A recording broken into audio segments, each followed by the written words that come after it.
Hello everyone. So in this video what we're going to be going over is the setup to take our high poly sculpt from Zbrush and enable us to take it to a different software to bake information bake the high poly information onto a low poly model. I'll even show you how to do it inside Zbrush in this video. So we've got a high poly model here, and you can see here that it's 10 million, oh it's 11 million faces. That's a lot of faces. We're not going to be taking this into Maya or Substance Painter. Okay, what we need to do is basically convert this into a low poly version. Now there's a couple of different ways we can do this. The way I'm going to be showing you here is a way we can actually turn this into something called a decimated version, which retains most of the information here but vastly reduces the poly count. So you can take that into Maya to do some quad drawing, and also I'm going to be showing you how to do a Z remesh inside Maya. So taking this information and trying to bring it down to a workable poly count. We will lose all the finer details, but we'll get a poly count which is much usable inside an engine. Now we can take that into Maya and then use the quad drawing to then fix anything that may need fixing. Okay, so in this process we have to be very aware that anything we do will overwrite this high poly model. So before I do any of that, what I need to do is just duplicate off two other versions. So I've got my high poly elf 1,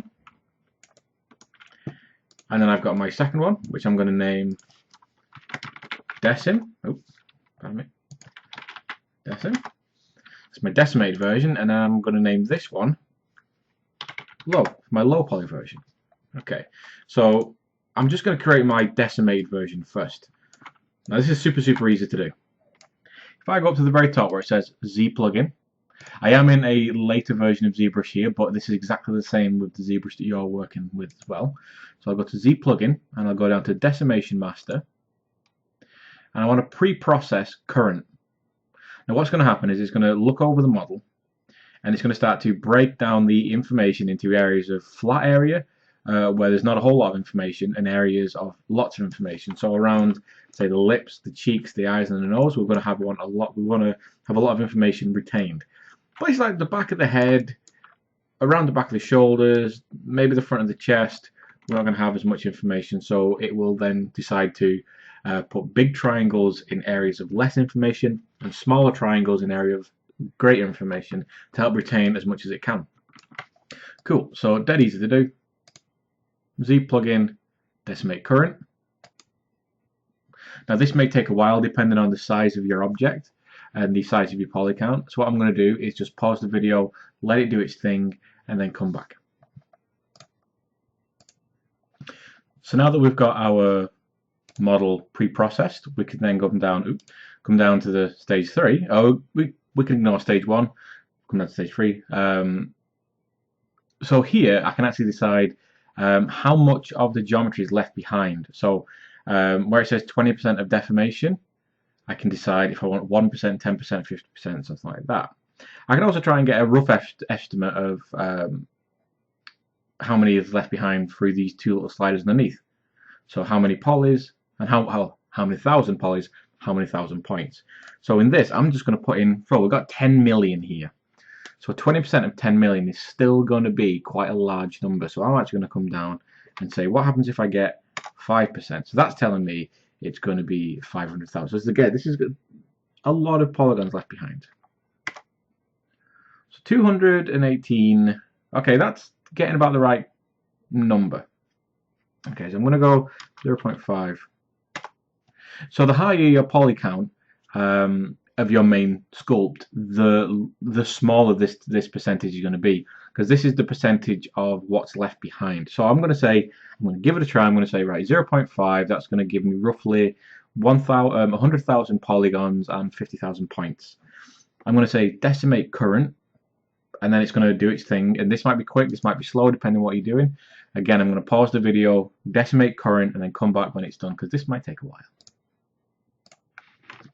So you can see now that what's been left behind is 54,000 points of information. So that's quite nice. It's still, in my eyes, still a little bit too much.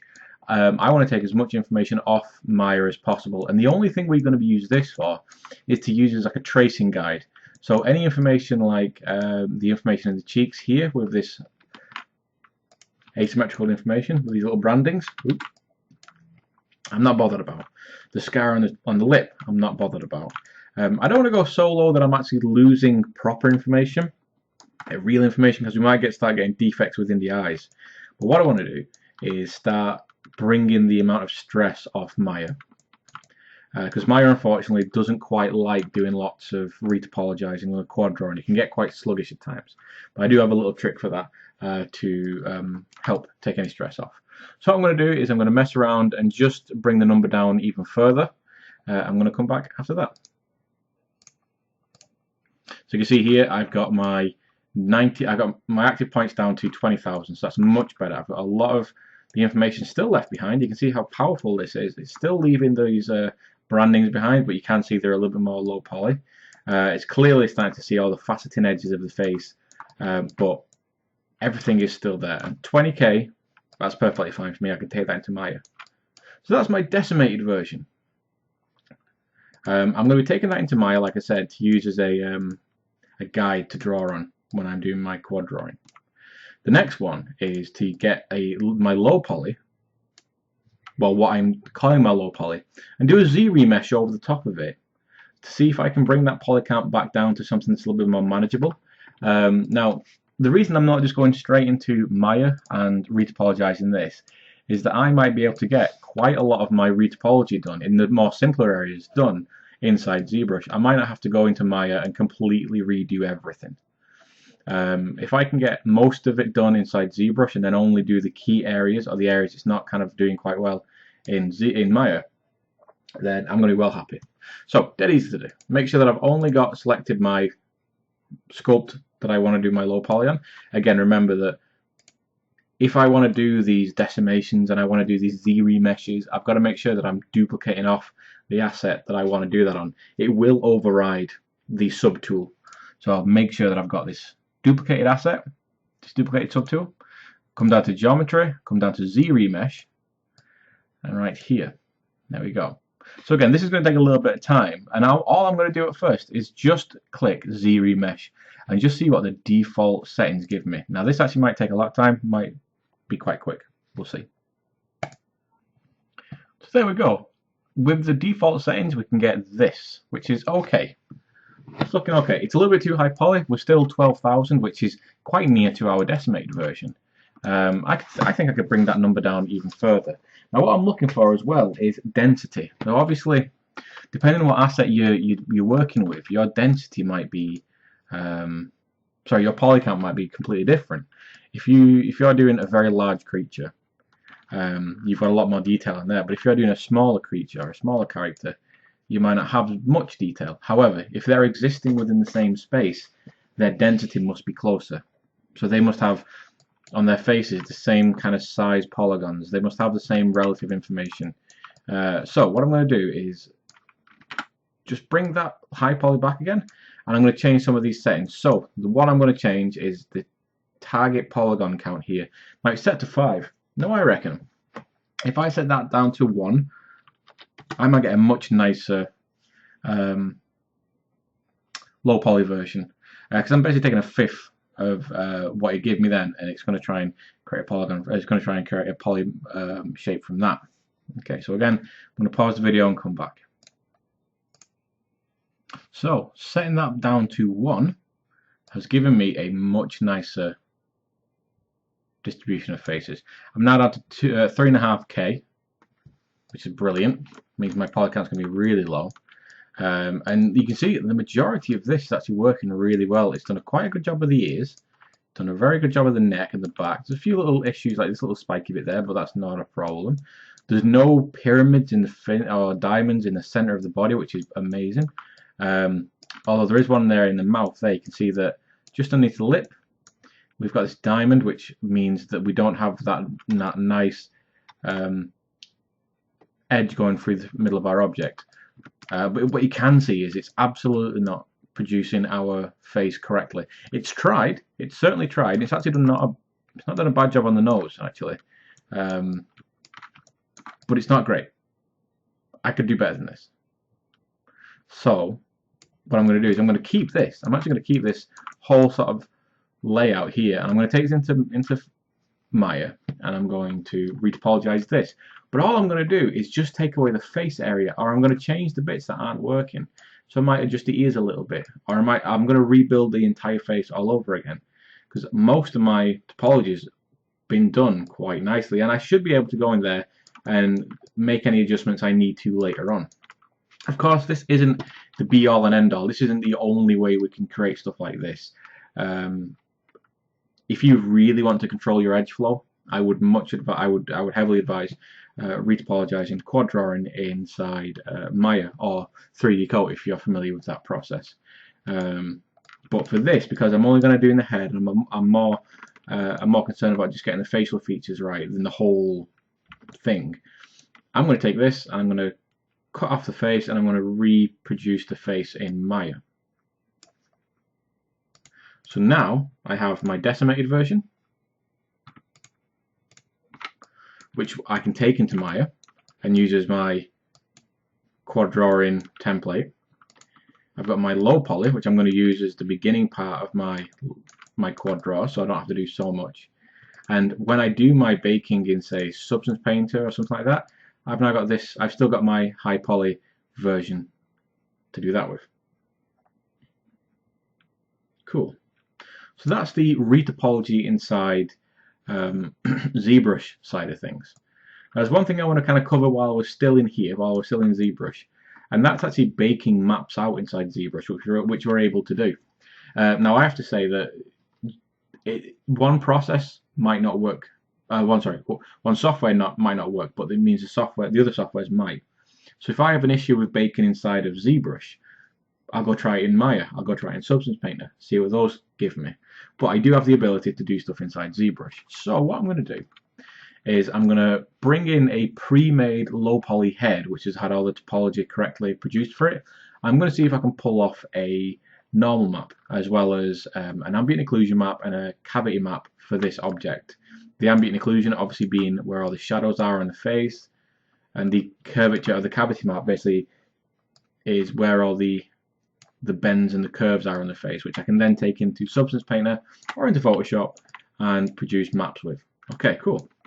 So what I'm going to do is I'm just going to import over the top of this low poly head that I've made here with the pre-made low poly that I've already produced. There we go. So this is my pre-made low poly head. I've already taken this into Maya, and I've already quad drawn it. So you can see there I've got a nice layout of topology. I've got all the key features there. I've got the nose, I've got the eyes, I've got the ears. Everything's looking good. I don't have to worry about my decimated version in this, so I'm just going to put it to the bottom of my list. And what I'm going to do is I'm going to just bring back my high poly object there, and I've got the poly frame turned on there, so I know what I've actually got hold of. I know what I'm looking at. Now my low poly object has actually got UVs attached to it, which is what we need. We need a low poly object which has got UVs attached, which has got UVs we can actually bake into. If it's not, this next process isn't going to work. And this was done inside Maya when I was doing the quad drawing. So what I'm going to do is just subdivide my low poly object till it's quite dense. Just hitting Control D a few times. If we go to the geometry, we can see there we're getting subdivisions. I'm not dynameshing or anything like that, I'm just subdividing. And I want to get this model pretty smooth.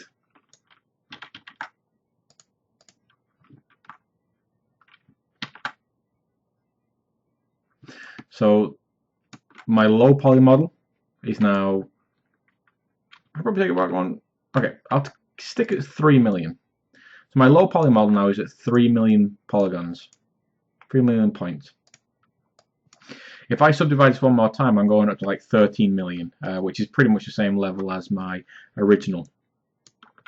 So as long as it's high enough poly, a high enough resolution, that's great. Because what's going to happen now is inside Subtool, at the very bottom you've got Project, What project is going to do is, with this nicely subdivided low poly version, it's going to basically shrink wrap itself around the high poly version and try and fit its low poly UVs over the top of the high poly object, and it's going to pull normal information off that.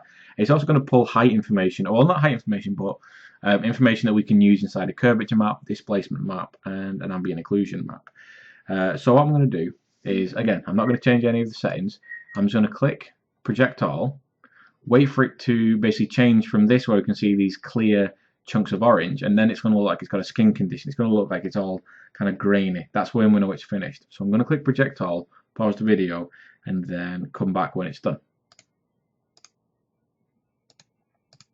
Okay, so there we go. You can see now that the high poly and the low poly are pretty much sharing the same space, which is great. Now, one thing I have to do before I do anything else is just hide my high poly. Oops, just hide my high poly.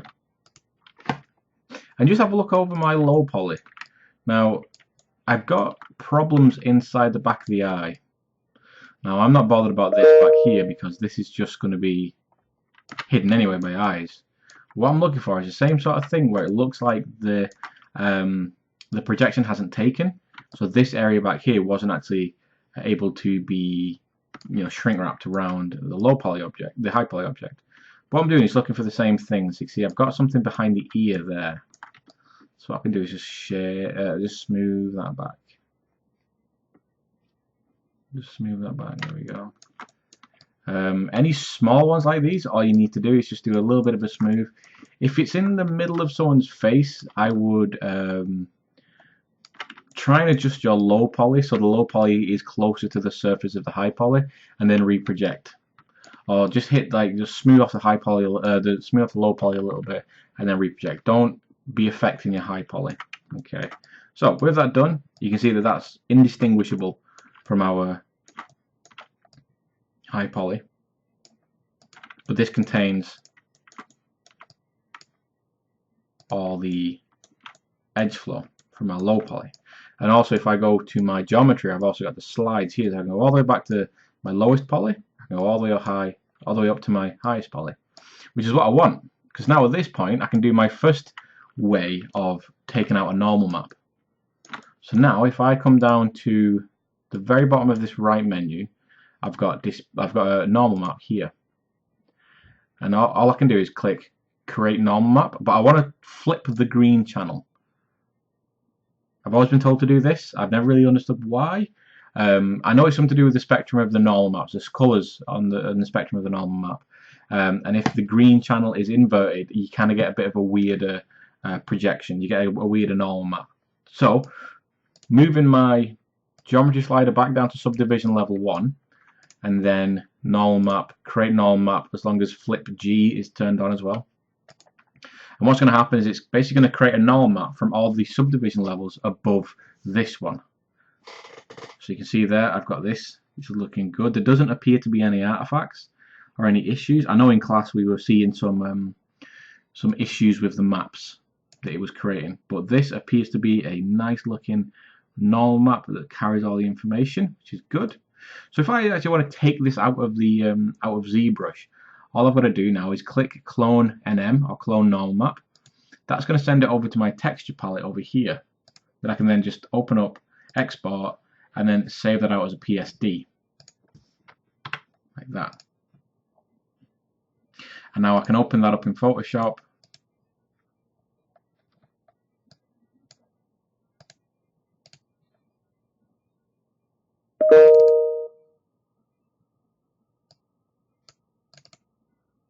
And I just need to,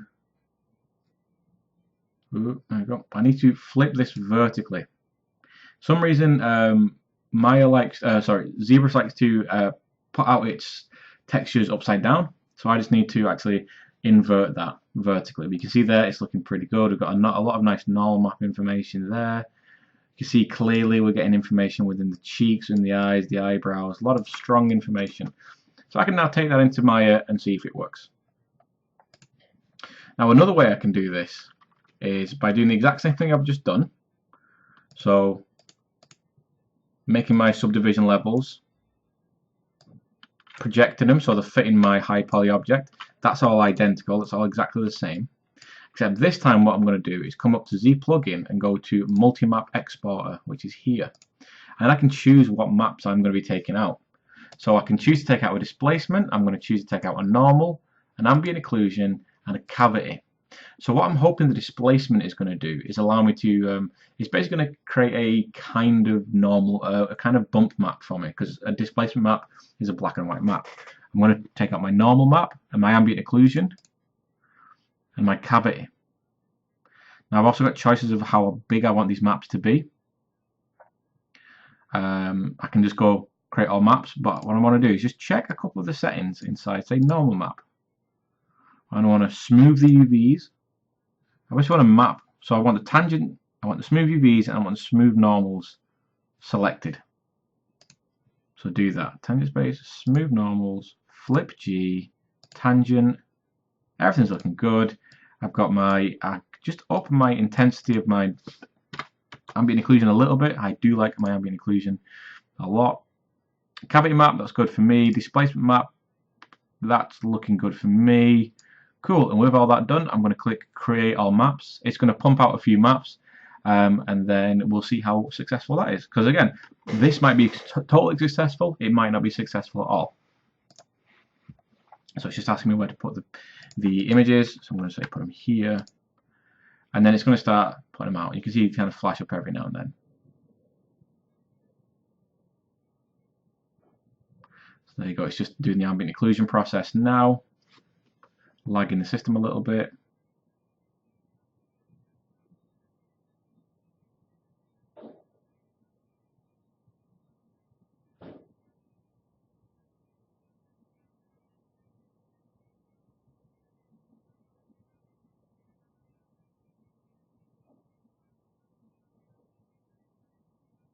And there you go, so it's created all the maps now for me. So what I'm going to do is open these up in Photoshop to see how successful they've been. Now remember that we had a bit of an issue with some of these maps in class, and I'm wondering if that same mistake would have followed us here.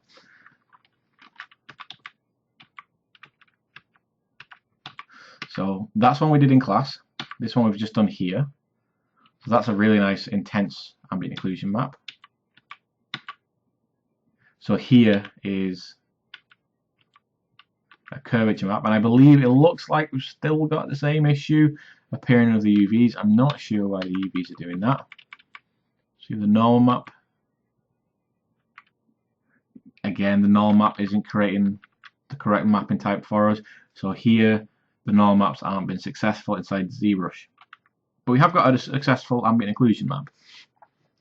So that's one way of creating our bakes, and we can take those into Substance Painter, we can take those into Maya, we can take those into Sketchfab or our games and see how they work.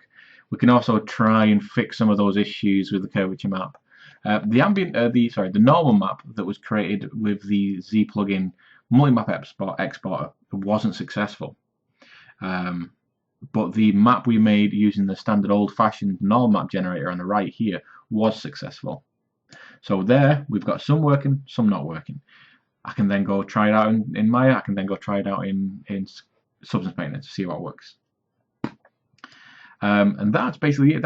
That's baking out simple maps out of ZBrush, and it's very strong, and it doesn't always fail in everything. For some reason, it just doesn't like something to do with this head, but I've had big successes with ZBrush in the past using the Multimap Exporter and the normal map exporter on the right here. So yeah, if there's any questions or if there's anything you want me to recover, send me an email, grab me in the actual building, whenever you want. I'm always happy to help. Cool.